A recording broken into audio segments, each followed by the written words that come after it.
A little later, Jinwoo was deep in thought, wondering if he should return to Japan to wrap things up there once and for all.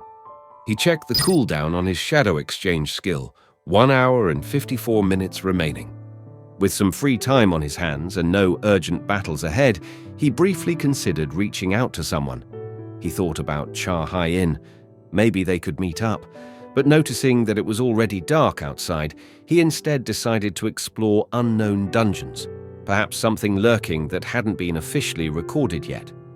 Meanwhile, across the globe, in Maryland, USA, a foreboding stillness hung over the lavish home of Christopher Reed, one of the world's most powerful hunters. He was asleep in his bed when a strange sensation stirred him. Something was wrong. Christopher's eyes snapped open. He sat up slowly, his instincts warning him of danger. Slipping out of bed, he moved down a long, dark hallway, his senses sharp. Still half asleep, he threw the glass to the ground. It hit the floor and made no sound, not even the faintest shatter. He froze. Suddenly, the memory of Miss Selner's warning came flooding back. He clenched his fists and shouted, "Who's doing this?" In the darkness ahead, a figure materialized, tall, cloaked, and radiating malice. But behind Christopher, the air shifted. 2 figures emerged from the shadows at his back, their footsteps silent as smoke. Twisted and grotesque, they moved with unnatural grace, their eyes glowing faintly like embers in the void. A chill swept down Christopher's spine as he realized he was surrounded, danger pressing in from both sides. "Who the hell are you?" he demanded. The one in the front stepped forward, radiating immense power, the monarch of iron body. "You won't be able to save anything, not while you're still trying to live like a human. Fragment of brilliant light." Christopher scowled, confused. "What the hell are you saying?" But the iron body monarch ignored him and continued. "Shh! I'm not talking to you. I'm talking to the one connected to you." Christopher's rage exploded. "Am I a joke to you?" Flames erupted from his body, engulfing him in searing heat and brilliant light. "Don't take me for a damn pushover. I'm taking at least one of you down with me." The beast monarch recoiled slightly, eyes widening. "He's spiritualizing?" Even the monarch of plagues looked shocked. A mere human can manifest a spiritual body. But Christopher wasn't waiting around for explanations. Fueled by fury and raw power, he launched himself at them, fists blazing with holy fire. The house burst into a roaring inferno, flames devouring the structure as the battle between titans, human and monarch, ignited. While Jinwoo was going to the airport in the car, through the window, he could see many people standing on the road and waving at him. An estimated 100,000 people had gathered just to see Hunter Jinwoo. Inside the car, General Baru appeared from the shadows and said, "Many people are expressing their sincere reverence to you, my king. My king should raise his hand to respond to the people." Jinwoo replied that that wasn't the case at all. A little while later, he was already sitting in an airplane seat and said, "What are the odds of meeting a familiar face right in the next airplane seat?" He turned to the man sitting next to him and added, "If you say it's just a coincidence." The man replied, "It would be nice, but apparently, if I said that, the hunter wouldn't believe me." Jinwoo said, "We meet again, Mr. Adam White." Adam replied, "It's an honor that you remember my name." But Jinwoo didn't really remember, and Beru whispered, "My king, his name is Adam White. You can't get the name wrong this time. It would shake your dignity as a king." Jinwoo told Adam that they had already talked things over last time, and it was too impertinent of him to come like this uninvited. Adam said he had an important conversation to have. Jinwoo asked, "Has America failed to stop the S-rank gate?" Adam replied, "No, there was nothing wrong with it. It has been taken care of." He then began to open his laptop and asked Jinwoo to take a look at it. Jinwoo started to watch a video where the firemen were saying it was useless to try putting out the flames because it was an unusual fire. Everyone should move away, one touch and they'd be reduced to embers. Jinwoo didn't realize what it was at first, but Adam told him to pay attention to the man behind the screen. It was Christopher Reed, the one who started the fire. He was one of the strongest hunters on the national level. 1,800 firefighters and 14 top-level hunter mages had been mobilized to put out the fire he caused. Jinwoo realized that there had likely been a battle there. Christopher was so strong, yet he was killed, and no one could believe it. Adam then pulled a picture out of his pocket and said it was a photo of who the Hunter Bureau thought was the prime suspect. Suddenly, Adam began to rise into the air, and a dark energy enveloped him. It was because of Jinwoo. He had gotten so angry that the laptop Adam was carrying twisted into a ball in mid-air from Jinwoo's energy. With a cold voice, Jinwoo said, "If this is some kind of a joke, you're not getting out of here alive." Adam started yelling at him not to do that and began to explain through the pain that the creature in the photo had come out of the dungeon. Maybe it wasn't who Jinwoo thought it was. You couldn't tell from the magical energy that it was a normal monster. Besides, it immediately attacked their hunters. Adam reminded Jinwoo of the explosion that happened a few months ago, the incident that raised the whole world's ears. It was because of him. Jinwoo spoke. "You think this happened because of my father?" After saying that, he put Adam back down on the ground. Adam explained that the creature attacked their hunters and then escaped. After this incident, their bureau started to follow him closely, but they couldn't find any evidence. It was like he had vaporized. Not a single trace was found. He continued that he understood how Jinwoo felt, but they had every reason to consider him the prime suspect. Jinwoo asked, "Then why did you show me this photo?" Adam answered, "At the International Guild Conference, where all the most famous guilds from around the world would gather, the Hunter Bureau would spread the word that he's a wanted man. This meant the investigation would no longer be classified as secret." Jinwoo, looking at the pictures, realized that the American government had lost a valuable national-level hunter, and now they would do anything to catch the killer.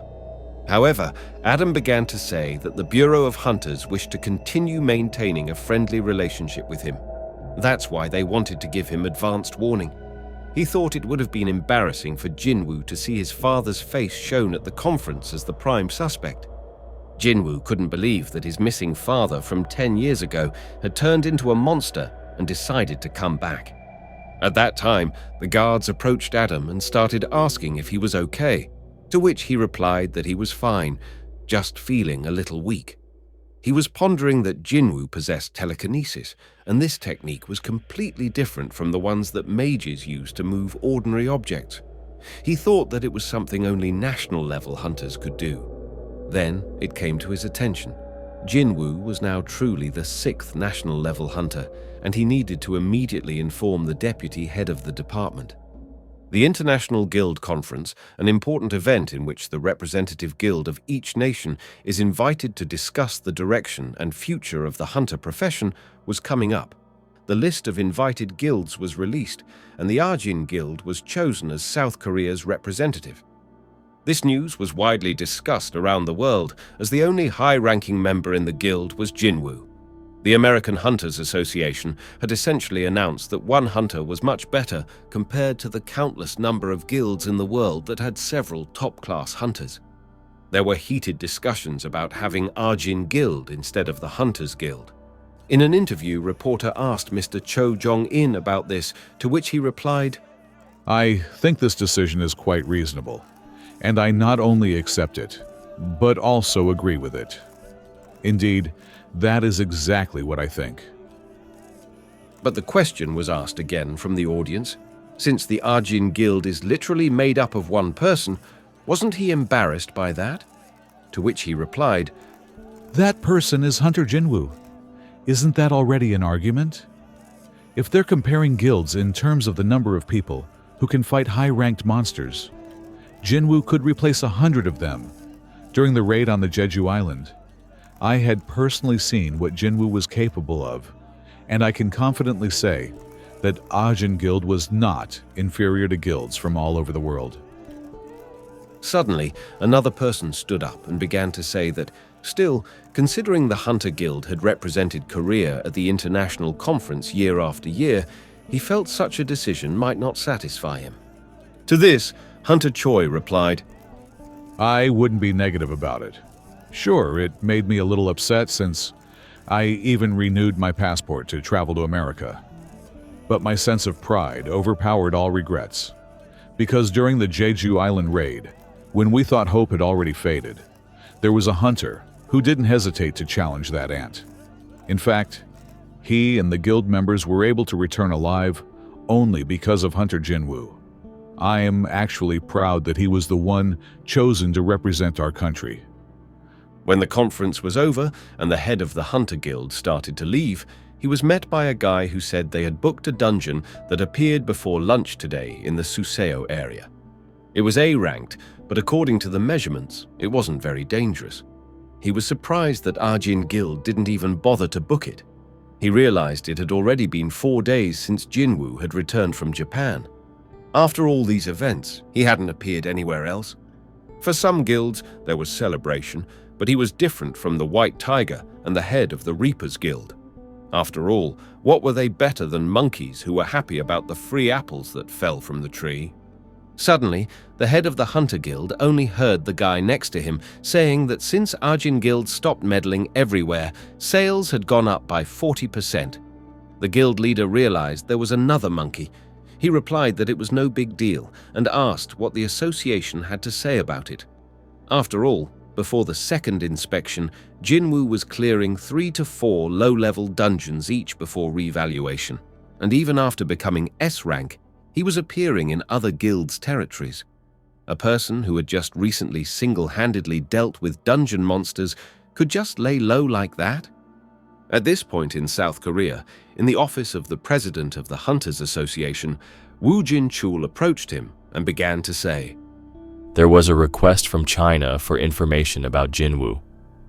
The president asked, Information? You mean his personal information? The inspector replied, It wasn't official data, just a request out of personal interest in Jinwoo, official and public information only. The president began to say, Why is China suddenly interested in Jinwoo? He made it clear he wasn't interested in invitations from other countries.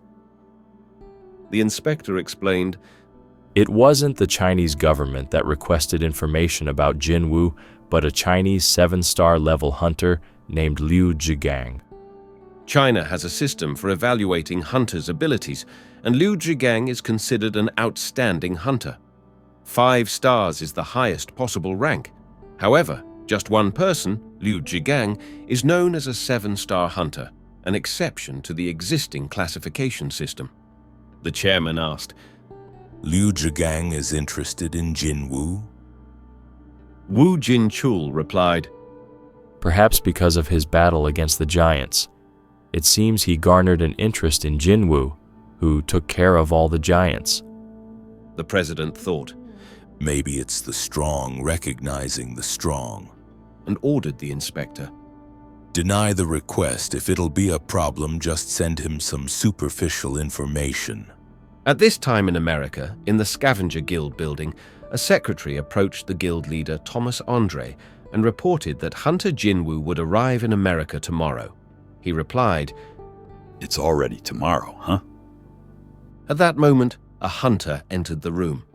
Thomas asked him to come in and started to say, Let me get straight to the point. Do not touch Hunter Jinwoo. Mr. Hwang, I know what happened between your brother and Jinwoo, and you must have your doubts and want to know exactly what happened. Hunter Hwang Dong-soo spoke. But Suddenly, he saw a huge hand approaching him, and it gave him goosebumps all over his body. The guild head pointed a finger at him and said, I don't recall giving you permission to speak. Hunter Hwang silenced in fear. The secretary standing nearby thought to herself that not many people are able to threaten top-ranked hunters like that, as expected of Thomas. However, Hwang Dong-soo is just as obsessed with hunting as Thomas. Thomas repeatedly ordered him, Do not, under any circumstance, touch Sung Jinwoo. Go take a vacation at the Guild Resort while the conference is going on. So will you do me this favor, Mr. Hwang? To which Hunter Hwang Dong-soo, with a dark expression on his face, replied, Yes, sir. He turned around and started to leave. The secretary walked over to Thomas and asked, Do you think it's all right to let him leave like this? Thomas replied, No, there's no way he's given up yet. Laura, keep a close eye on Mr. Hwang until Sung Jinwoo leaves the U.S.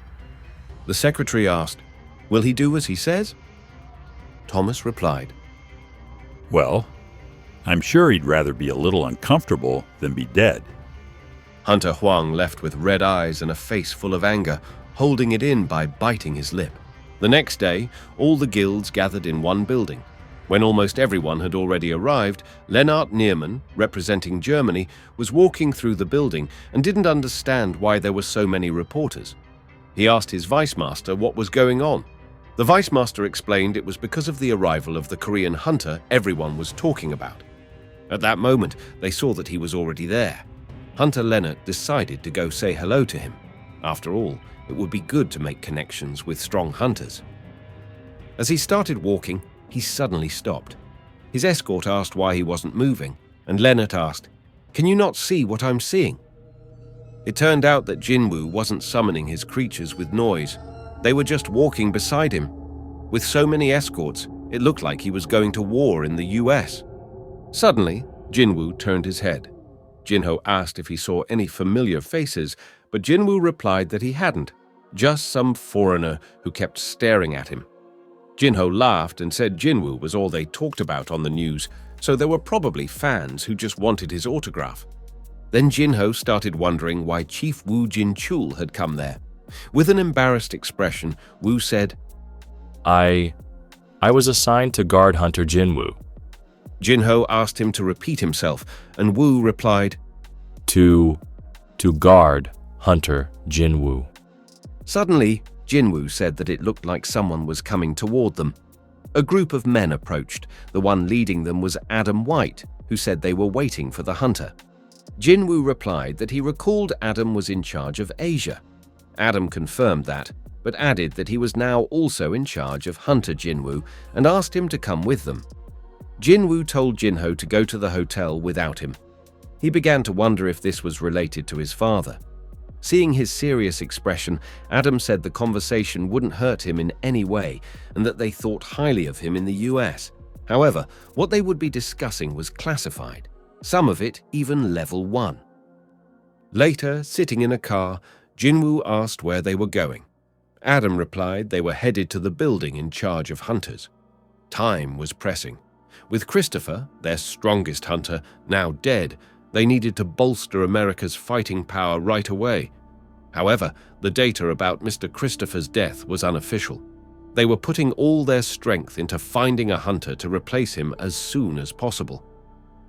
Jinwoo asked, Am I one of the contenders? Adam nodded. Then Adam started to show the records and said that, as Jinwoo surely knew, the value of a runestone is proportional to the power of the monster who had the stone. Mankind's greatest calamity, a raid that throughout history everyone wanted to forget the most, was the dragon Kamish. A huge disaster for humans and a historical event that one would rather forget. The dragon Kamish and the runestone pulled from its body sparked a desire to find the rightful owner of this stone. Adam asked what the hunter thought about their proposal, but Jinwoo asked Adam to zoom in on the photo. He wanted to see the very first photo and started looking at the image that showed Kamish's body. Jinwoo couldn't believe the US had preserved the dragon's body. Adam confirmed it was true. Jinwoo wanted to know where it was hidden and said he needed to go there soon. After all, he had given his time to them, so he could at least ask for that in return.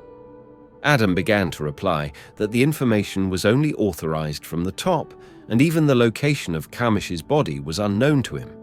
However, he felt that if he made the request, things would likely be resolved quickly from above. He needed to provide a report and suggested to Jinwoo that if he agreed to wait a bit, it could be arranged. Jinwoo replied that since he would have to wait, he would go with him and wait there. A little later, Adam went to the director and informed him that the hunter had come and wanted to see the dragon's body. The director asked, So, Hunter Sung Jinwoo is here, and all he wants is really just to see the corpse? Then the director said he needed to speak to the deputy director. As soon as Adam left, the two men in the room began to discuss why Jinwoo wanted to see Kamish's body. They had no idea, but they both agreed that Jinwoo was definitely not just a tourist. His skill value was immense. High-level hunters don't save money on rune stones. Skills are a power that hunters have, and their lives depend on them. Deputy Director said that seeing the body could give Jinwoo more than just gaining skills. The director questioned, What if Jinwoo's abilities weren't limited to the magical monsters he defeated? But if Jinwoo could make a monster that wasn't killed by him and was long dead, his ability might even allow him to make Kamish his servant. Hearing this, Deputy Director said, if that was true, then we should definitely refuse him. One man's powers should not be allowed to grow that much. But the director said, If we refuse his request, it might be difficult to maintain friendly relations with him. Things became clear then. The director began to say, I would personally guide him, and maybe this would be a great chance to observe his skills in person. A little while later, they were going down the floors. As they descended, the director mentioned, I had hoped to speak with Jinwoo more, but since this is what you prefer, right? Jinwoo stood nearby, pondering the fact that they had built a building on the site of Kamish's death. It was unbelievable. Later, they walked down a hallway and, as they approached a large door, he began to enter a password. Jinwoo started to sense the magical energy in the air. When the doors opened, he realized that the energy had lasted for 8 years since the events. He wondered how powerful Kamish would be if turned into a shadow soldier. Inside the large room, they saw the skeleton of a massive dragon. The director began to say, Kamish had killed all the powerful hunters, and only 5 at the national level were able to bring him down. All the magical power used in the building came from Kamish's magic stone. He turned to Jinwoo and asked, Are you satisfied? Jinwoo replied that they needed to step back. Then he began to approach the body of Kamish. The men behind him scrutinized what was about to happen. Jinwoo commanded, Arise. A shadow began to form, but the extraction failed. With only 2 attempts left, Jinwoo sighed and tried once more to resurrect the powerful dragon. The second time he commanded again, Arise. Shadow enveloped the skeleton and a huge dragon began to appear. It started screaming furiously. The entire structure began to shake and crumble as the massive dragon roared. Are you the one who summoned me? King of the dead, Shadow Monarch. The men behind Jinwoo stood frozen in horror, unable to comprehend what was happening. The dragon's voice boomed again. I need to kill the humans.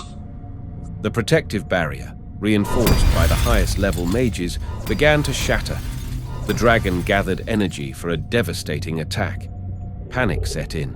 One man shouted they needed to escape, but the deputy hesitated, recognizing this power as Kamish's breath and knowing it couldn't be outrun. Then Jinwoo commanded firmly, Enough. The magic stone has long been removed from your head.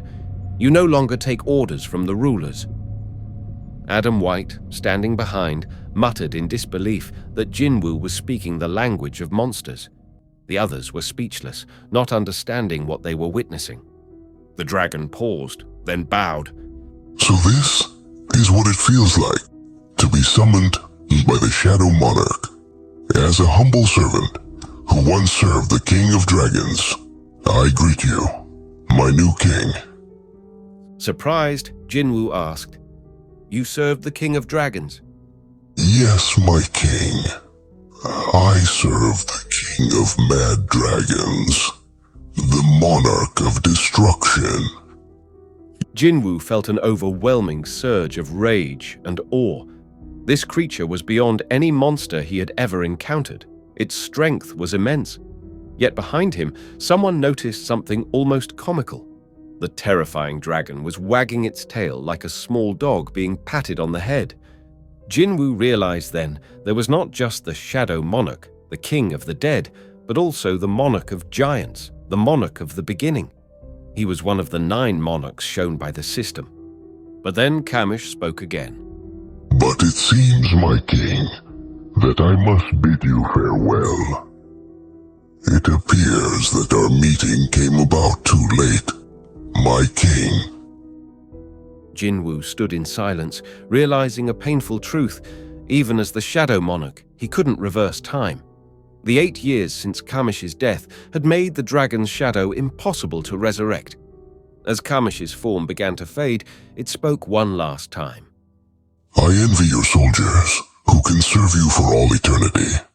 My king, there are 4 humans who have borrowed the strength of the rulers. Be wary of them.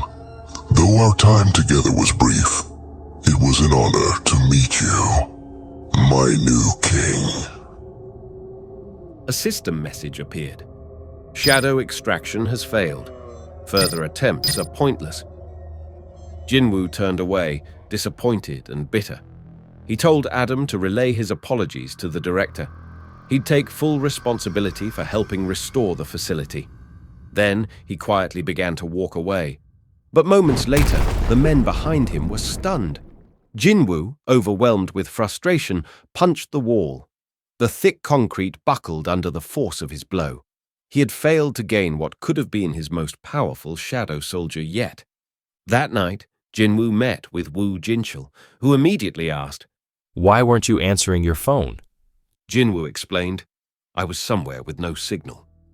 Then Wu Jinchul asked another question. "Did you meet up with Hunter Jinho?" Puzzled, Jinwoo replied that he hadn't. Jinchul added, "Jinho left as soon as he got a message from you. He said you were waiting at the Hunter Bureau headquarters." Jinwoo's face grew serious. He had just come from there and had sent no such message.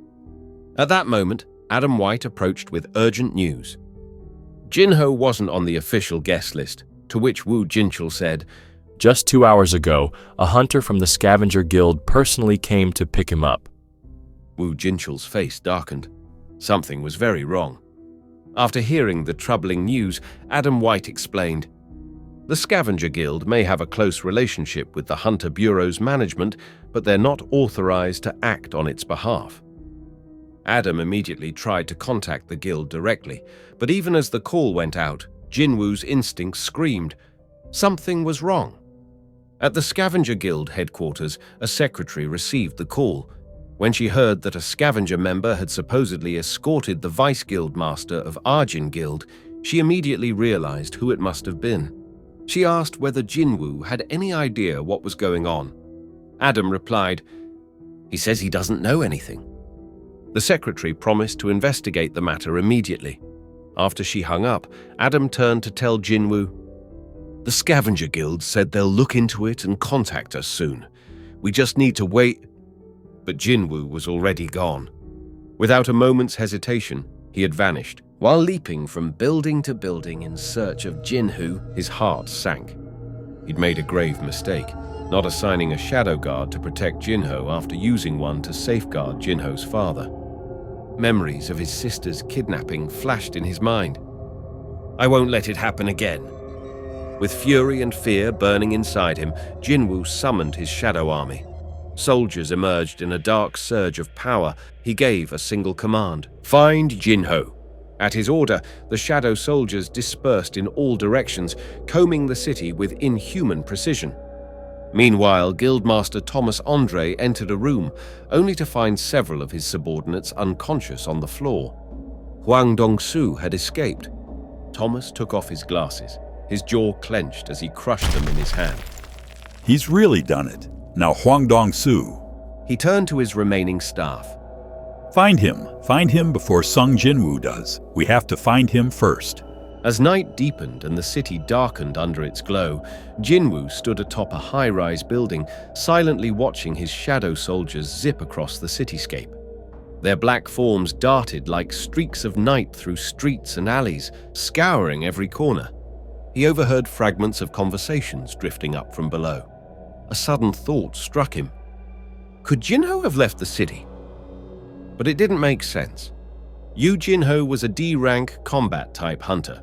Ordinary civilians wouldn't be able to overpower him, especially in a public setting. If he'd been taken, it must have been by someone far more dangerous. And if he had been moved far from the city, the Hunter Bureau would already be on high alert. Yet only one clue had been left behind, a connection to the Scavenger Guild. And within that guild, there was only one man who had reason to target Jinho, Hwang Dong-soo, the younger brother of Hwang Dong-suk, who died during the raid from which only Jinwoo and Jinho had survived.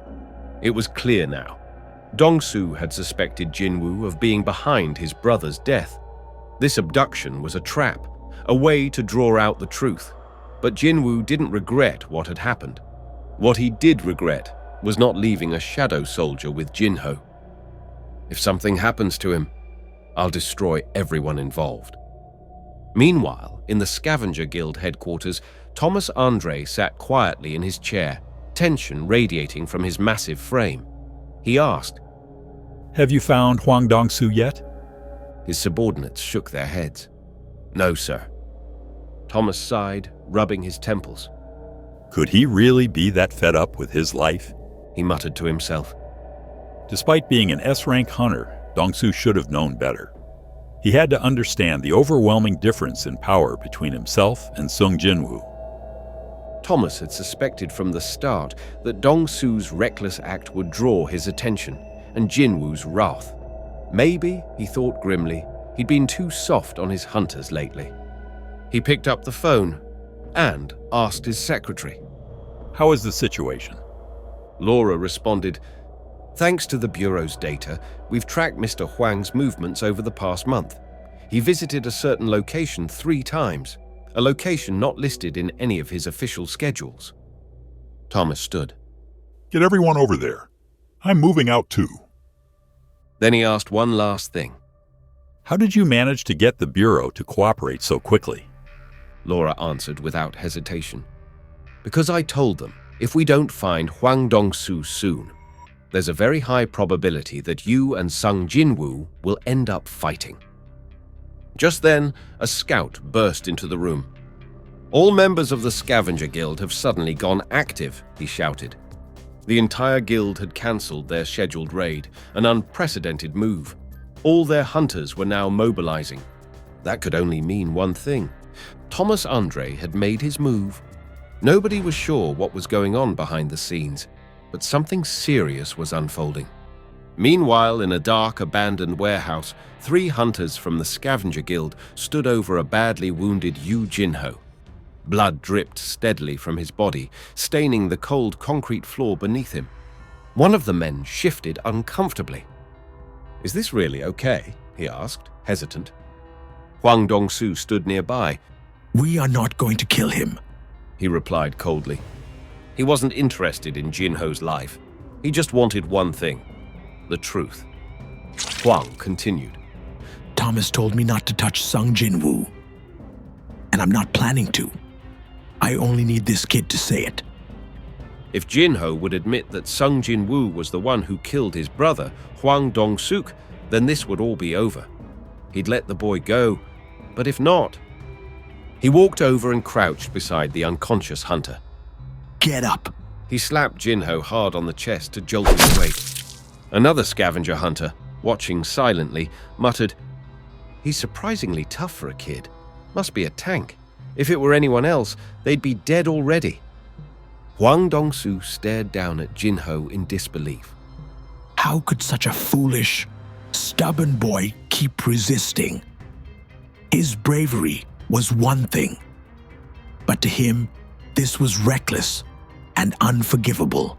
Without hesitation, Hunter Hwang grabbed Jinho by the head and smashed it into the metal pillar, the impact ringing out through the empty warehouse.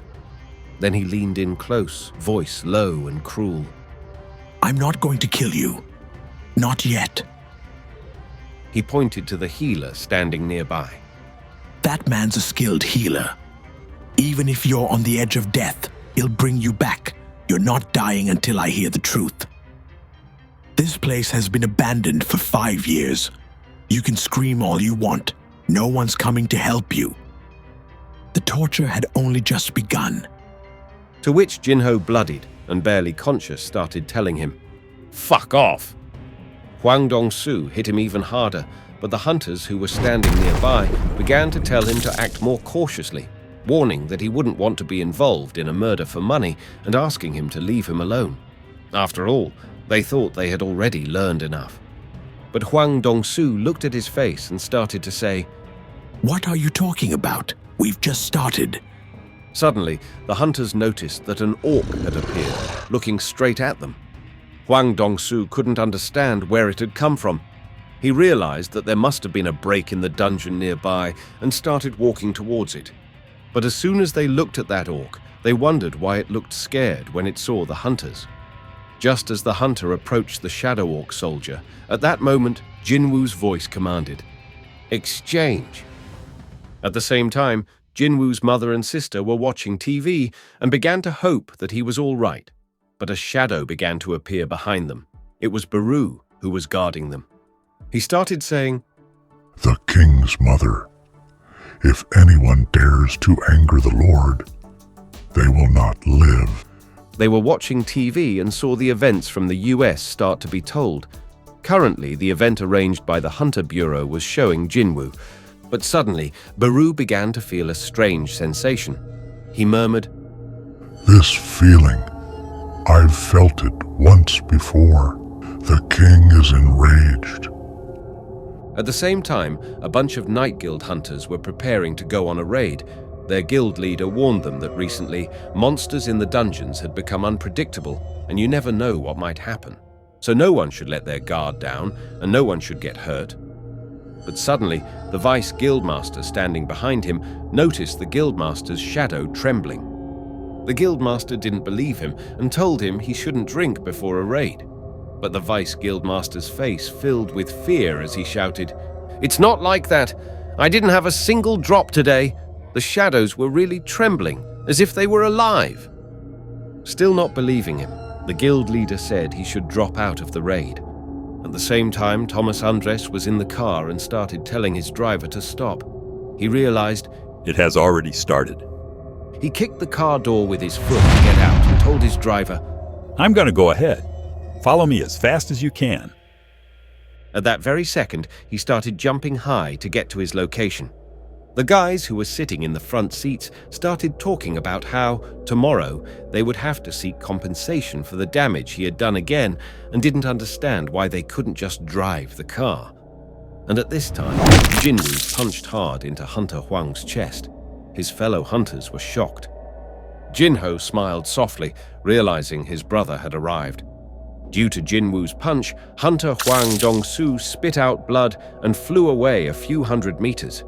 The two hunters who saw who it was began to tremble with fear, for they saw a terrifying force in front of them. Jinwoo ran straight to Jinho and began treating him with the healing potion he had, but the system notification showed that if his health level dropped below 10%, the effects of the healing potion would be neutralized. Realizing this, Jinwoo raised his gaze to the two hunters standing beside him and asked if either of them was a healer. With a horrified look, he told them to heal Jinho immediately. One of the hunters began to say they didn't quite understand Korean, but suddenly Hunter Hwang appeared and said, He told you to heal him. Is this the first time we've met in person, Sung Jinwoo? With a cold voice, Jinwoo said, I'll say it for the last time. Heal him. The hunter replied that he had to ask the boss first if they were allowed to heal the guy. But before he could finish, Jinwoo grabbed his head with one hand and slammed him with full force against the nearest wall, dropping him to the ground. At the same moment, the other hunter began telling Dong-su that he should have warned them this guy was related to Jinwoo. Jinwoo, coldly, said he had clearly asked if they could heal Jinho. The hunter began stammering terribly. Within seconds, Jinwoo used his ruler's authority to pin the guy to the ground, forcing his body to pierce through the floor. Dong-su, who was getting closer, began to speak. I thought so. After all, you're the one who killed my brother. Jinwoo stood still and heard Jinho weakly say, Be careful with this guy. To which Jinwoo replied, Stop talking. Save your strength. Then Hunter Hwang Dong-Soo asked, Answer me. Did you kill my brother and his team? Jinwoo coldly said, Go and ask him yourself. At that moment, Dong-Soo launched an attack, but Jinwoo easily dodged and countered with a powerful punch to his ribs, sending him crashing into the nearest wall. That wasn't the end of it. Dong-Soo lay beside a bent pipe, getting angrier, but Jinwoo was already standing over him, ready to strike again. A second later, Jinwoo hit him even harder, bending the pipe beneath him. Jinwoo continued to beat him so brutally that the sounds of the blows echoed throughout the entire area. But suddenly, Thomas Andre appeared and said to Jinwoo, Stop right there. I warned him not to get into a fight with you. Is he alive? Jinwoo replied, Breathing. For now. Hearing this, Thomas said, You're able to understand this much. That'll make communicating easier. Let him go. To which Jinwoo coldly replied, And if I refuse? Thomas stepped forward, his tone darkening. Then, it wouldn't be a request anymore. Jinwoo answered without hesitation, Fine by me.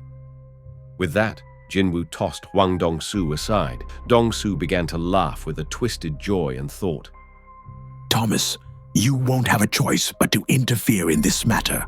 Hurry up and kill Sung Jinwoo in my stead. As Jinwoo approached, Thomas asked, You perhaps don't know who I am. Jinwoo replied, unfazed, It doesn't matter who you are. Hearing this, Thomas realized something. Jinwoo did know who he was, and yet he was still doing this.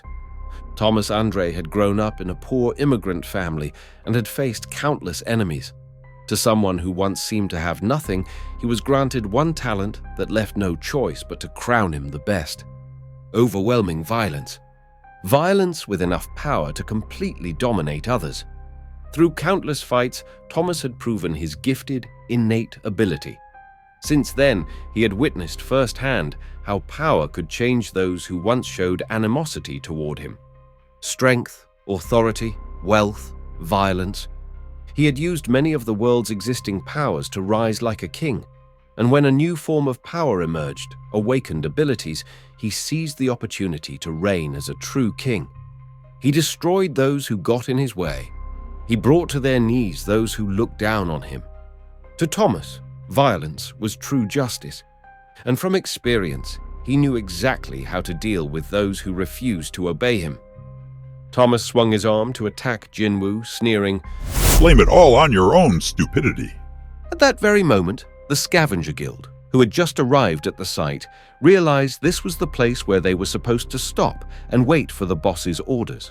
But suddenly, a loud crash echoed through the area. Something flew past them with terrifying force.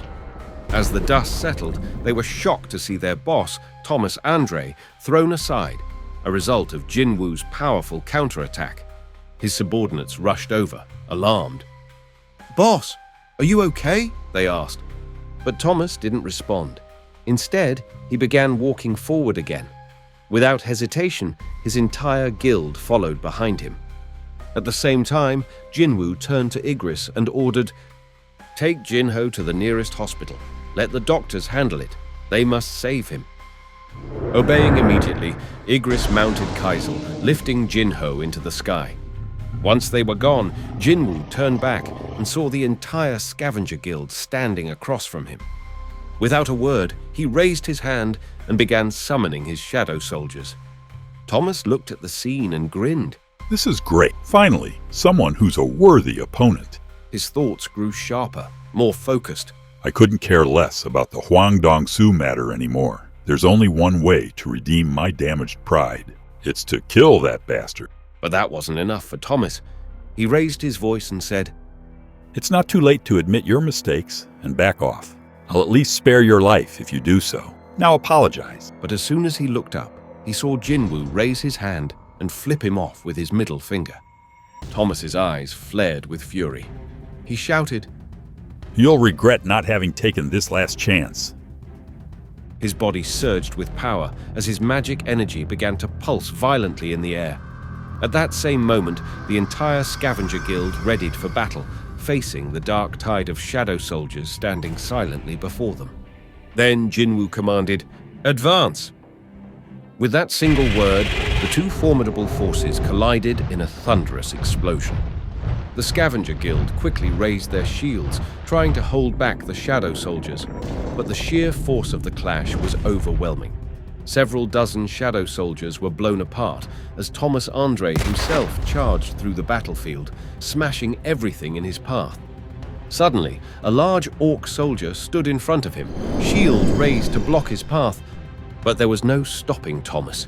He leapt forward, delivering a crushing blow that shattered the orc's shield and punched straight through its head. These guys don't stand a chance, Thomas muttered. He slammed down on the ground, causing a blast wave to ripple through the area. But then, he saw it. His scavenger guildmates were being overwhelmed by the relentless assault of the shadow soldiers. Nearby stood Jinwoo, calmly cutting through everything in his path. Thomas charged toward him. But before he could reach him, Iron appeared, shield up, blocking the way. "Get out of my way!" Thomas bellowed and struck Iron with immense force, sending him flying. When he looked up again, Jinwoo was gone. In the next instant, Jinwoo appeared behind him, swinging his blade down with full force. But the blade couldn't pierce Thomas's armor. Thomas turned and retaliated with a devastating blow that sent Jinwoo flying high into the air. "You looking down on a national-level hunter?" Thomas roared. Then, with a motion of his hand, he used telekinesis to yank Jinwoo back toward him at high speed. Thomas wanted to prove the difference in their power. He wanted Jinwoo to feel true desperation. But Jinwoo wasn't so easily broken. As he was pulled in, he activated Ruler's authority, locking Thomas in place mid-air. Thomas didn't understand what was happening until Jinwoo closed the gap between them and unleashed his counterattack. He used Thomas's own telekinetic pull to increase the velocity of his strike. When Jinwoo's hand connected with Thomas's face, the impact was so intense that Thomas flew off into the distance, crashing hard. As he tumbled through the air, he could feel blood spilling from his mouth. When he finally stopped, he staggered, dazed and bleeding, seriously injured. He tried to gather his strength, to regain his balance. Jinwoo was already there. Standing over him, he coldly repeated Thomas's own words back at him. "What did you say just now? Feel the difference in our strengths and despair?" Jinwoo began throwing a flurry of punches at Thomas. Blow after blow rained down with relentless power. At this point, Thomas realized he was losing and finally decided to stop underestimating his opponent. He began channeling energy, strengthening his body to its limit. Meanwhile, cars were speeding along the road toward the battlefield. Inside one of them, a man behind the wheel asked, "Adam, what the hell is going on here?" But Adam responded quickly, eyes locked on the chaos ahead. "There's no time for a detailed explanation right now." Still confused, the driver muttered, "Maybe you can't feel because you are just a civilian, but if we go any further than this, we're risking our lives." Back on the battlefield, Jinwoo's thoughts raced. He recalled there were 4 people who had once borrowed the power of the rulers. They were likely the 4 survivors of the Kamish raid, and all of them had become national-level hunters. Thomas Andre was one of them. Just as Thomas's enhancement reached its peak, Jinwoo sprinted toward him for another attack. But Thomas raised both of his arms and slammed them into the ground with overwhelming force, causing the ground beneath Jinwoo to collapse violently. Jinwoo launched himself into the air to avoid falling, but suddenly, Thomas began using a strange technique. Captivity. A dark, swirling orb formed in his hand, its energy pulsing dangerously. The Scavenger Guild hunters, who were locked in battle with the shadow soldiers, recognized the technique instantly and began to yell, "Stay away from the master! Everyone, fall back, now!" In that instant, all the shadow soldiers near Thomas were sucked into the ball with terrifying speed. Jinwoo landed on the side of a collapsed wall, watching with sharp focus. That orb. It was like a black hole. Without the use of ruler's authority, even he might be drawn into it. Thomas didn't let up. Suddenly, the orb detonated in a massive explosion, obliterating everything nearby and causing half the building to collapse. But Jinwoo managed to leap even higher, landing on a shattered steel beam, his eyes scanning the battlefield below. From up there, he saw Thomas, standing beside the massive crater left behind by his black orb. Thomas looked up at him, his voice calm but menacing. I won't miss this time. The hunters of the Scavenger Guild were carrying the wounded one by one, doing their best to put distance between themselves and the battle. Their faces were pale with fear, each of them relieved just to be alive. But suddenly, one of the hunters looked up and froze. Their boss was standing still, staring upward. In the next instant, Thomas Andre launched into the air with incredible speed, flying straight toward Jinwoo. But Jinwoo was ready. He met Thomas mid-air and slammed his foot into him, sending Thomas flying backward. Enraged, Thomas activated his capture technique again. But Jinwoo didn't back down. He responded by using ruler's authority to pull Thomas in instead. And then, he accelerated the pull. Thomas's eyes widened in disbelief. He's pulling me in and accelerating? This time, is he planning to face me head-on? I'll take you on gladly. Thomas began to push his enhancement further, maxing out his strength. But as soon as they collided, a thunderous blow echoed out. Thomas's armor began to crack, and then it shattered. An instant later, Thomas was launched out of the building, debris crashing down all around him. But Jinwoo didn't let up. He charged after him, feet pounding the shattered ground. As he closed in, Thomas attempted a counterattack, swinging a powerful punch, but Jinwoo dodged at the last second and delivered a vicious knee strike directly to Thomas's head. Thomas reeled, dazed, his armor in tatters. He realized his defense wouldn't last much longer. Just then, Adam White and his agents arrived at the scene with their forces. As they reached the edge of the battlefield, they froze at the sight. What they were seeing, they couldn't believe. Two monstrous forces clashing with incomprehensible strength. One of Adam's subordinates turned wide-eyed. "Sir, is it even safe to be here right now?" "Be on your guard," Adam warned. But before they could move, someone flew past them at breakneck speed, crashing nearby. For a second, they couldn't believe their eyes. Was that Thomas Andre?" One of the agents hesitantly asked. "Yes, sir, that was Thomas Andre. What should we do?" Adam replied, "What do you mean? What should we do? We have to stop them." But the agent shouted again, "Stop them! How? Mr. Andre is getting beat up by Hunter Sung Jinwoo." Thomas couldn't understand it. How could a mage-type hunter produce such raw power and speed? Staggering, gasping, Thomas shouted in denial, "There's no way! Never in my life would I lose!" But Jinwoo's next blow landed clean and silenced everything. Thomas took even more punishment, and the realization began to dawn on him. He had always believed that the overwhelming power in his fists could bring anyone to their knees. Desperate, he shouted, I am Thomas Andre. You think this is enough to take me down? But Jinwoo's voice was calm, cold. "I told you, didn't I? It doesn't matter who you are." And he kept beating him, punch after punch. Other hunters nearby begged Jinwoo to stop, their voices rising in fear and desperation. But he didn't stop, not until Thomas Andre finally whispered, "It's over. I lost." Silence fell. The hunters who were watching, all of them, stood in shock. They couldn't believe what they had just witnessed. The great Thomas Andre, a man known as the strongest hunter in America, reduced to such a state. How many hunters in the world could do such a thing? No. Are there any who could in the first place? Once this news gets out, the world will be shaken. Suddenly, Adam White sprang into action, screaming for the healers. "Get to him now! Heal him!" But the healer who had arrived looked panicked and overwhelmed. "All his bones are broken. He's bleeding out everywhere. I can't do this alone. We need another healer. He's still alive somehow, but any other hunter would have died at least 10 times over from this. Even in this battered state, Thomas Andre was still alive. He wasn't dubbed a national-level hunter for nothing. The other hunters scanned the battlefield.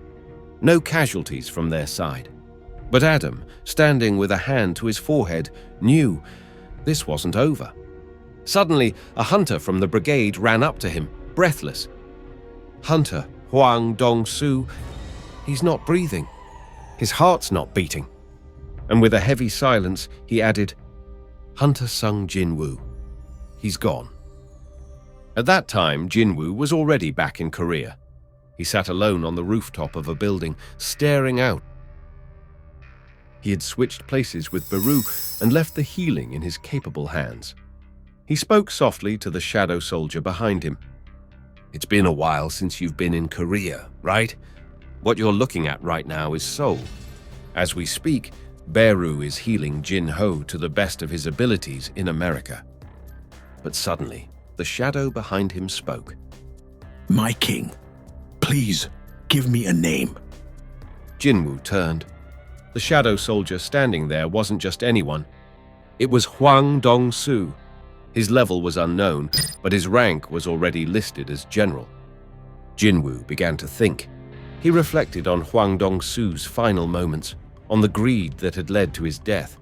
And from that thought, a name came to him. Greed. That's the name I'll give you. It meant exactly what it sounded like. When Jinwoo asked if he liked it, Hwang Dong-soo, now reborn, bowed his head and answered, Thank you, my king. Jinwoo nodded. Now go. Put your face down. The next morning, Jinwoo attended the International Guild Conference. As he walked inside, he immediately noticed a swarm of reporters stationed in the building. The man standing beside him muttered, They must have already heard about yesterday's fight. I'm afraid there's no way you'll be able to avoid them today. In his mind, he replayed the chaos of the day before. This man completely destroyed the Scavenger Guild. He spoke aloud. We've secured a testimony from Hwang Dong-soo's party. The Hunter Bureau will ensure that the truth behind the incident comes to light. But Jinwoo was calm. He no longer had any need to think about Hwang Dong-soo. He had only one purpose for being here. Once that was complete, he'd return to Korea. There was nothing else for him to do in this place. As they headed further in, a man handed Jinwoo a pair of headphones. These will translate everything said during the conference. Jinwoo took them and nodded. As soon as Jinwoo entered the massive hall, the atmosphere shifted. People who were seated turned, one by one, and locked eyes on him. Whispers followed. That's him, the Asian hunter who beat Thomas Andre to a pulp. He played a key role in the Tokyo Gate incident too. And now, to utterly destroy Thomas, the man who reigned like a king among hunters. I still can't believe it. Jinwoo calmly walked forward and took an open seat without saying a word. The murmurs continued to ripple through the room, but the meeting soon began. A man with glasses stepped onto the stage and greeted the attendees. Welcome, I'm Dr. Belzer. He paused, letting the room settle before continuing. By now, you're all aware of the increased intensity of gate appearances, and the monsters emerging from them are growing more powerful. The hunters nodded, but then the doctor added something new. However, what many of you may not know is that unusual activity has been detected in the skies. The room quieted again. We've received numerous reports confirming a dramatic increase in the concentration of magical energy absorbed into the atmosphere. He tapped a button, and a large map appeared behind him. This has never happened before in the history of the Hunter Dungeon system.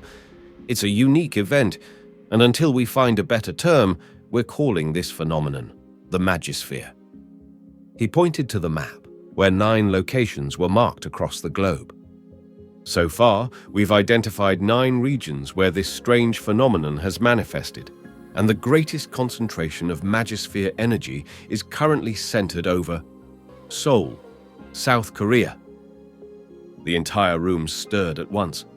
All eyes were back on Jinwoo. He was from Seoul. The whispers resumed, but louder now. Dr. Belzer raised a hand to calm them. Please, there's no need to look at Mr. Sung like that. If he is indeed the one tied to the Magisphere above Seoul, then he's already beyond the realm of an ordinary hunter. Jinwoo sat silently, reflecting. 9 gates, 9 Magisphere points. Could it be related to the number of monarchs? He clenched his fist lightly, thinking deeper. But Dr. Belzer wasn't finished. At this point, we don't yet understand the nature of this phenomenon. And without further data, it's impossible to intervene. But make no mistake. He looked out over the crowd, his voice steady but grim. This does not mean we will sit idly by. The world is changing. And perhaps we now stand on the threshold of something far greater than we've ever faced before. A heavy silence followed. Every hunter present could feel it. Something monumental was approaching. And at the center of it all was Sung Jinwoo. As soon as Dr. Belzer stepped down, another figure took the stage, the director of the Federal Bureau of Hunters. He adjusted the microphone and spoke with a grave tone. I will now continue with an urgent announcement. Unfortunately, I bring tragic news. The crowd quieted immediately. Roughly 2 weeks ago, Hunter Christopher Reed, one of the 5 national-level hunters, was murdered by a group of unidentified individuals. A stunned silence followed. Then, the room erupted into whispers. A national-level hunter? Murdered? That's impossible. Are they joking? Who could even pull that off? Could it have been the man who fought Thomas Andre yesterday? As speculation spread through the room, the main screen lit up, displaying a disturbing image. The lifeless body of Christopher Reed. The director continued. The official report on Christopher Reed's death will be released tomorrow. I ask all of you to listen to it carefully, so there are no misunderstandings. He paused. The next words came with visible tension. We have a suspect. The screen changed, and the image of a man appeared. The room fell utterly silent. It was Sung Jinwoo's father. Gasps echoed. Then, voices, quiet and nervous. People murmured, "That face? Doesn't he look like that guy sitting right behind us?" "Shh, don't look. All Asians look the same anyway. Probably just a resemblance." "Still, this is insane." Jinwoo's expression darkened, his eyes fixed on the screen. His thoughts raced. Why? Why was he in a dungeon within the ruler's territory? Why would my father do this? The image flickered in Jinwoo's mind. Kamish, the dragon, had once warned him. There are 4 who were granted the power of the rulers. Beware them. A cold shiver ran down his spine. Could it be? Could the rulers have sent a monster in the shape of my father? The director went on. The man found inside a gate in U.S. territory was identified as a humanoid monster capable of speaking human language. During the interrogation, we enlisted the help of S-rank hunter Hwang Dong-soo, due to his knowledge of Korean. He looked down briefly before continuing.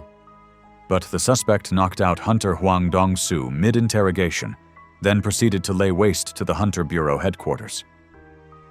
The audience was visibly shaken. This suspect not only defeated Hwang Dong-soo of the Scavenger Guild's main unit, but is believed to have escaped the dungeon along with other humanoid monsters and orchestrated the assassination of Christopher Reed. The conclusion of the Hunter Bureau was clear and devastating. But Jinwoo's attention was laser-focused on the video playing behind the director. In it, his father looked directly at Hwang Dong-soo and spoke chilling words. Don't you ever set foot in Korea. I don't say this for my son, but for your sake. If you do, you won't rest, even after death. A strange weight settled in Jinwoo's chest. He knew He knew something was coming. And now, so did Jinwoo. Jinwoo summoned Shadow Greed, who appeared swiftly beside him. It's as you suspected, my king. Greed confirmed gravely. Jinwoo's mind raced. This man on stage, the suspect in the investigation, was undoubtedly his father. The director speaking on stage continued with urgency. We request the assistance of guilds worldwide to help apprehend the suspect. Should anyone find him, immediate notification is crucial. Suddenly, a voice from the audience interrupted. How did you determine this monster isn't human at all? The reply was clear. His magical energy matched that released by monsters. It was undeniable. Another question followed quickly. They say he impersonated a hunter lost in the dungeon. Has his identity been verified? The director replied. Yes, there was indeed a hunter matching that description. Then came a question that stirred the crowd. Why won't you reveal the identity of this hunter? The man on stage answered carefully. He is related to one of the hunters present here, and for their privacy we chose to withhold his name. A hand rose in the crowd. It belonged to Liu Zhigang, a formidable 7-star hunter from China. Liu said firmly, Still, wouldn't it be more appropriate to reveal his identity to make the search easier? He turned to Jinwoo directly. What does this monster have to do with Hunter Jinwoo? During interrogation, the suspect claimed to be Hunter Jinwoo's father. We are investigating to confirm this. Liu looked pointedly at Jinwoo. If your parentage is confirmed and the Hunter Society mobilizes to capture him, what will you do? Jinwoo's voice was steady, resolute. The core mission of hunters is to destroy monsters. If this person is truly a monster, I will hunt him down and tear him apart. But if he is my father, I will protect my family, even if it means making an enemy of every hunter in the world. Later, as the conference was winding down, Adam White approached Jinwoo quietly. Is it true? You'd really do that? Jinwoo nodded. Adam smiled wryly. To say something like that in front of the 500 strongest hunters from over 120 countries, I think only 2 hunters in the world have that kind of conviction. Jinwoo raised an eyebrow. Who's the other? Adam chuckled. The one you recently sent to the hospital bed, Thomas Andre. He continued, switching to a lighter tone. By the way, in honor of this international conference, the Hunters Association is hosting a lavish banquet tonight. It took a lot of effort and money, so if you're not too busy, I'd like to invite you. Before Jinwoo could respond, he noticed Liu Zhigang approaching, speaking rapidly in Chinese. Adam quickly translated. He caught a giant monster off the coast of China. He said fighting it on water was quite challenging. Jinwoo was surprised. You speak Chinese? Adam shrugged. Since I'm responsible for Asia, I've picked up several languages from the region. He turned back to Jinwoo. Liu said he's impressed by your strength. Fighting a dozen of those monsters wouldn't faze you, and he's glad someone finally put Thomas in his place. No doubt, Thomas was in the wrong. Jinwoo thought for a moment. At first, Liu had seemed overly bold, even brash, but now Jinwoo sensed there was more to him, a straightforward, respectable hunter. Before leaving, Liu added quietly, I hope this suspect isn't a member of your family. With that, he walked away.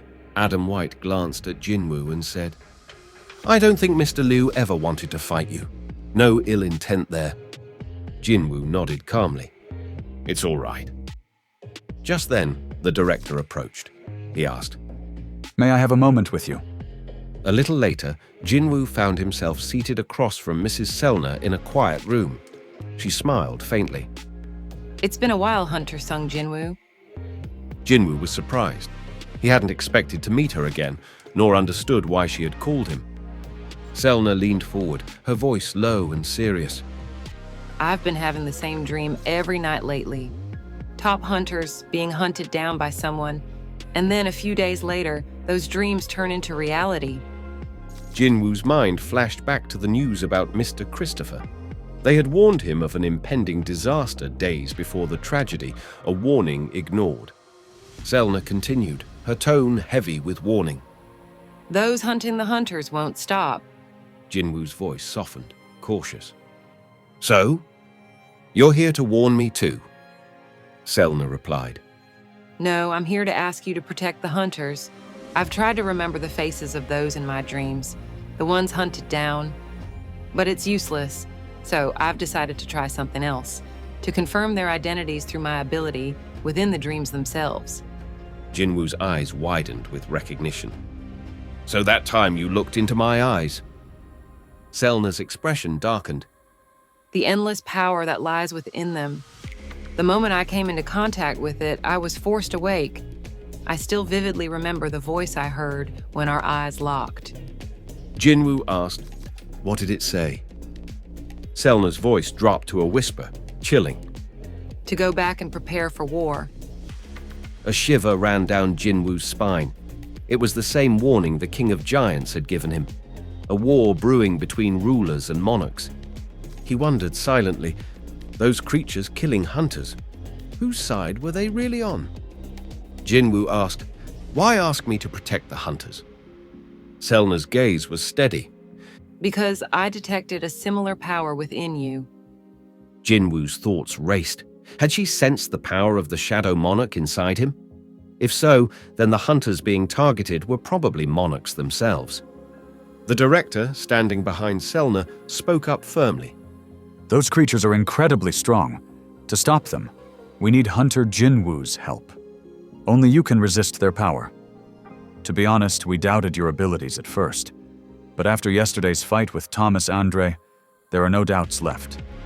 You will be generously rewarded. Anything you want, even the runestone left after Kamish's death, will be yours to take. He continued gravely.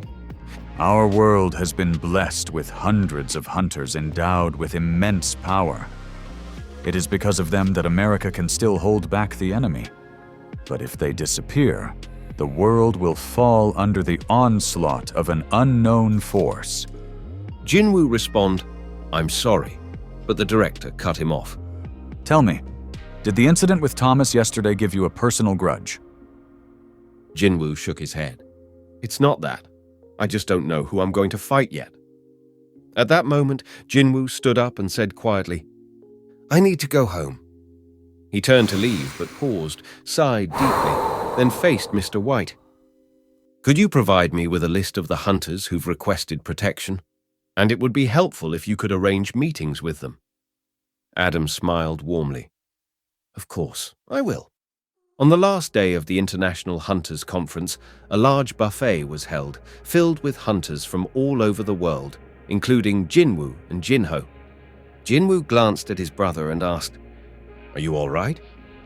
Jinho smiled and replied confidently, I'm more alive than anyone here. When I heard you fought Thomas Andre, the Goliath of our age. Upon saying this, Jinho started to cry with happiness. One of the nearby hunters pointed in Jinwoo's direction. Another hunter, looking in that direction, said, I couldn't even sense his magical power. He's on a whole different level. Plus, he fought Thomas Andre just to save the man beside him. Suddenly, a man approached Jinwoo. He introduced himself as the director of a company specializing in recycling remnants from magical monsters. I'd like to meet you, he said politely. I'm interested in purchasing the remains of the giants you recently killed. Would you have some time to discuss this? Jinwoo glanced at Jinho and thought, this is a good opportunity for him. He then said, I'm mainly in charge of organizing raids and cleaning dungeons. The business side is handled by Vice President Jinho. Jinho stepped forward and shook the director's hand. I'm glad to meet you. To be honest, I prefer discussing such matters in a private setting, but since you're already the head of your company, I can talk now. Jinwoo watched his brother and realized that Jinho had truly stepped into his role. He was beginning to feel like a real vice president. Just then, Mr. White appeared, holding a folder. I've brought the list you requested, he said. Jinwoo opened it and saw the rankings of hunters. ordered by their activity and overall contributions. The top 10 hunters had the highest scores and would likely be prioritized for any upcoming missions or support. Curious, Jinwoo asked Mr. White, "What kind of rank would I be given here?" Mr. White smiled. "Considering your recent battle with the giants, you'd probably be ranked around 3rd or 4th. Thomas Andre remains 1st, Liu Zhigang is 2nd, Christopher 3rd, and Siddharth Bachchan 4th. There were so many names on the list that Jinwoo didn't even try to memorize each one. Instead, he decided it was easier to just add all his soldiers to their shadows and call it a day. That way, he could contact them faster, quickly figure out who was an enemy or ally, and plan how to face them.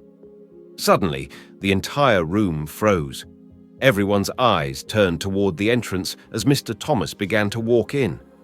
Jinwoo turned and saw Thomas approaching.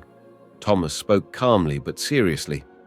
"Hunter Sung Jinwoo, allow me to ask you one thing." He gestured to his injured limb. "This arm, because the damage it took was so severe, even the healer's magic isn't fully working. The doctor told me the same, that while it's slowly recovering, it's still far from healed. If it were you, you could have single-handedly wiped out my entire guild after dealing with me. Yet, despite all the commotion, not a single guild member has died. Except for Mr. Hwang, who caused all that chaos. Back then, why did you let us live?"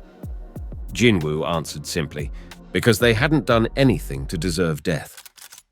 Thomas nodded slowly, then turned to walk away. Before leaving, he called back, "I see. I plan to hold a grand funeral for Mr. Hwang. He committed a sin deserving death, but he should have a funeral. Also, once my arm heals, I would like to have a meal with you. If you give my manager your contact information, I will reach out." At that moment, Thomas's secretary came forward, bowed politely, and spoke on his behalf. "He wants to thank you for sparing the guild members and asked for your phone number so Mr. Thomas can express his gratitude personally. You can let him know if you need anything." Jinwoo shook his head. "I don't need anything. Everything is fine." The secretary continued, "The master doesn't like to lose. He'll go to great lengths to repay a favor. Would it be possible for you to ask for something from him?" Jinwoo hesitated before answering, "Let it be some useful blade or dagger." The secretary bowed again and thanked him once more. After she left, Mr. White spoke up. "We have meetings lined up with the hunters on your list next. I can guide and introduce you." Jinwoo cut him off. "You don't have to. There's one person missing from the list. Hunter number 6. Mr. White's expression grew serious. "We lost contact with him a few days before the conference. Our association tried to quietly search for him in Brazil, but we were told he never returned." Jinwoo's heart sank. He's been killed. So, there are only 7 left. Meanwhile, in his office, the president of the association sat quietly, a strange feeling weighing on him. His heart had been failing for some time, growing worse with each passing day. Despite previous health issues, he had pushed on. The doctor said that if I didn't resign soon, I had at most 6 months left. Since then, 2 years have passed. And I eventually ended up where I am now. I can't do much since it seems to be my limit. I should rather be thankful that I've held out this long. Suddenly, his phone rang. When he picked up, the voice on the other end was familiar. His wife. She asked him that nothing unusual had happened to him today. After the call, he leaned back in his chair and muttered, "She's such a worrywart. I was just about to head back." But then, the president felt something strange in the room, a force he couldn't explain. "What's this? What's happening?" Suddenly, at the end of the hall, a strange figure appeared, cloaked in shadows. As he focused, his heart skipped a beat. An ice elf-like creature sat in the distance, its pale, icy smile curling knowingly. The air grew unnaturally cold, the silence heavy with an ominous presence. If you enjoyed the video, don't forget to like, comment, and subscribe for more awesome videos like this.